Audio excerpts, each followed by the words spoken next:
Entrevista da semana. Ok, é chegada a hora então da entrevista da semana que nós trazemos por aqui. Hoje nós vamos entrevistar a doutora Quitéria Tamanini Vieira Pérez. Ela é juíza da comarca de Blumenau e nós vamos falar sobre o lançamento do seu livro. Vamos conciliar? Vamos conversar então um pouco com ela a este respeito. Bem, vamos então entrar no assunto e falar dos conflitos humanos. Eu dei uma lidinha rápida no livro antes da gente conversar e pretendo fazer isso com mais tempo, mas já percebi que a senhora tem uma identidade importante com essa questão do conflito humano. Antes de ser a conciliação, vem o conflito. Como tratar esta questão do conflito humano e tentar conciliar? Essa é uma questão muito importante porque, primeiramente, penso que nós devemos direcionar o nosso foco não tanto ao processo, mas sim ao conflito propriamente dito. E muitas vezes não tanto ao conflito, mas sim às pessoas envolvidas no conflito. Porque cada qual traz uma história e junto com essa história vem muitas vezes as razões que justificam esse conflito. E, no entanto, nós podemos observar que na nossa formação, na nossa graduação em Direito, normalmente pouca atenção é dada ao conflito. Teoria do conflito praticamente não se estuda, ou quando se estuda é muito superficialmente. Então, é como se o conflito fosse a matéria-prima, mesmo com a qual nós lidamos todo dia dentro do Poder Judiciário, porque é isso que as pessoas trazem nas histórias narradas nos processos judiciais. Quando a gente passa a direcionar o olhar não tanto ao processo, mas sim ao conflito, a gente percebe que essas histórias trazem conteúdos reveladores e principalmente que as pessoas que compõem essas histórias, que são os personagens principais, os envolvidos no conflito, que nós poderíamos chamar de requerente, requerido, apelante, apelado, estas pessoas, junto com essas histórias, elas trazem uma essência. Elas trazem um aprendizado, um conjunto de experiências que permite que elas próprias apontem a direção da melhor solução. E é claro que nós, profissionais do direito, sabemos muito pouco da história dessas pessoas. Nós sabemos apenas aquilo que é narrado no processo, que é a tarefa do advogado transformar todo aquele problema numa petição inicial, com seus elementos da ação, mas tudo isso é muito pouco. Eu diria que tudo isso é um capítulo pequeno da história de vida dos envolvidos. E permitindo que as pessoas olhem elas próprias para o conflito, claro que muitos outros capítulos não revelados no processo acabam aparecendo, mas o mais importante é mostrar para os envolvidos que eles próprios reúnem plenas condições de lidarem construtivamente com o conflito, de aprenderem com aquela situação para que, a partir dela, eles levantem algumas alternativas e eles escolham aquela alternativa que considerarem a melhor. Certamente esse resultado vai ser muito mais efetivo, muito mais próximo da pacificação esperada por todo mundo, porque é um resultado conforme os desejos e as aspirações dos envolvidos. Muitas vezes, por mais que o juiz se esforce no sentido de aproximar-se desse resultado por meio da sentença, ele não reúne condições para isso. Pelo simples fato de que ele tem conhecimento apenas daquelas circunstâncias que foram narradas no processo e ele vai amoldar tudo isso ao contexto legal para aplicar, por uma fórmula conclusiva, um resultado. Mas, às vezes, naquele tempo em que o juiz prolata a decisão, muitas coisas já aconteceram na vida dos envolvidos e talvez aquela decisão não reflita mais o real objeto do desejo buscado pelos envolvidos. Agora, doutor, é exatamente neste ponto que eu lhe pergunto, um conflito nem sempre gera uma ação, mas quando gera ou está neste caminho, a justiça, neste caso aqui, quer antes conciliar.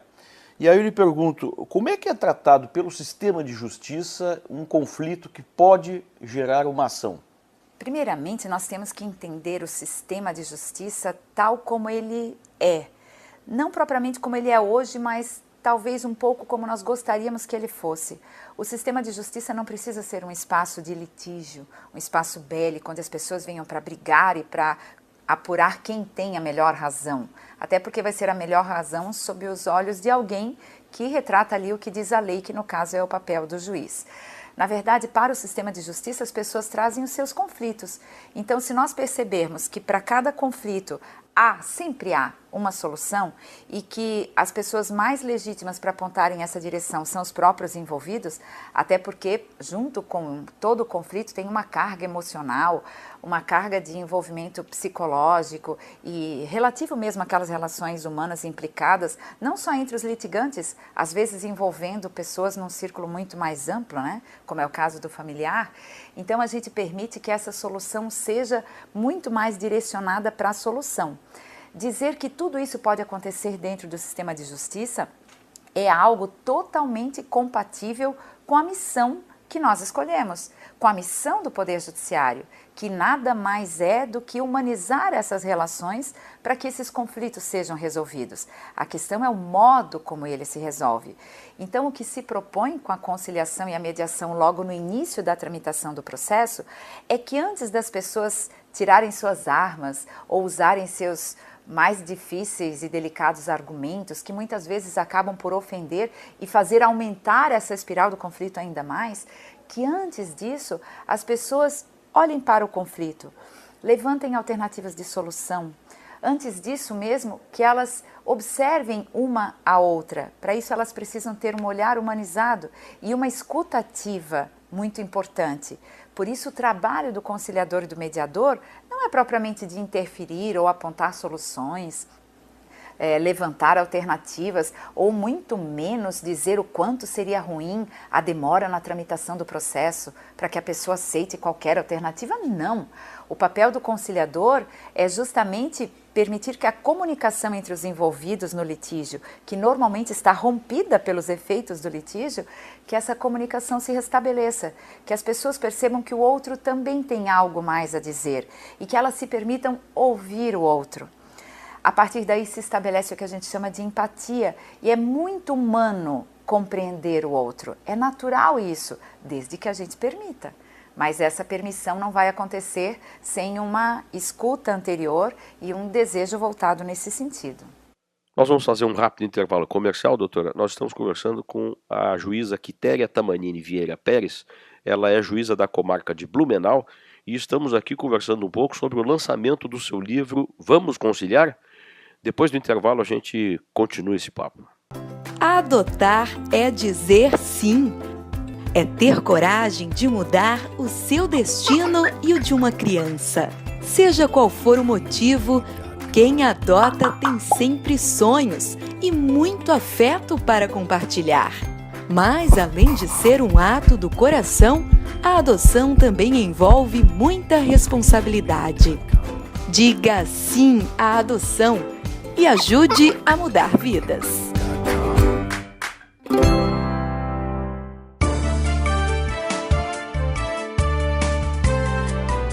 Muito bem, já retornamos. Esta é a entrevista da semana por aqui. A gente sempre traz um papo bom da semana. Hoje nós estamos conversando um pouco com a juíza Quitéria Tamanini Vieira Pérez. Ela é juíza da comarca de Blumenau e estamos falando um pouco sobre o lançamento do seu livro Vamos Conciliar.